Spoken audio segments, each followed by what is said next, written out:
US export ఆర్డర్తో మళ్లీ వార్తల్లోకి వచ్చిన కంపెనీ ఆర్చీస్ లిమిటెడ్. జూన్ 16న కంపెనీ 6,68,00,000 రూపాయలు విలువైన యుఎస్ ఎక్స్పోర్ట్ ఆర్డర్ ప్రకటించింది. 3 నెలల్లో డెలివరీ ఇవ్వాల్సి ఉంది.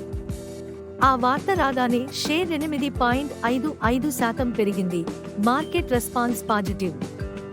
కానీ మార్చి క్వార్టర్ ఫలితాలు చూస్తే లాభాలపై మబ్బులు కమ్మాయి. రెవెన్యూ 20,28,00,000 రూపాయలు, 2.5% తగ్గింది.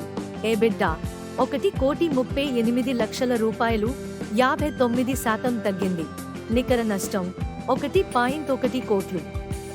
టెక్నికల్గా చూస్తే ట్రెండ్ స్వల్ప బేర్, కానీ లాంగ్ టర్మ్లో డెలివరీ యాక్టివిటీ ఉంది.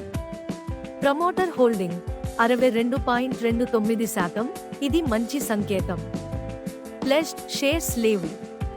అయితే ఇది మల్టీ బ్యాగర్ కాదు, ఇంకా స్పెక్యులేటివ్ ప్లే మాత్రమే. 5 ఏళ్ల కేగా 17.24%, కానీ 10 ఏళ్ల కేగా నెగటివ్. అంతిమంగా ఈ ఎక్స్పోర్ట్ ఆర్డర్ సరిగ్గా అమలు అయితే లాభాలపై తిరుగుబాటుకు చిహ్నం అవుతుంది. కానీ మరో 2 క్వార్టర్స్ ఫలితాన్ని జాగ్రత్తగా గమనించండి. ఇన్వెస్టర్లు ఇప్పుడే తొందరపడకండి, వాచ్లిస్ట్లో ఉంచండి. ఇది ఫైనాన్షియల్ అడ్వైస్ కాదు, మీ పెట్టుబడులు మీ బాధ్యత. ఇలాంటివి మరిన్ని స్టాక్ అప్డేట్స్ కోసం AR stock market whisperers follow అవ్వండి.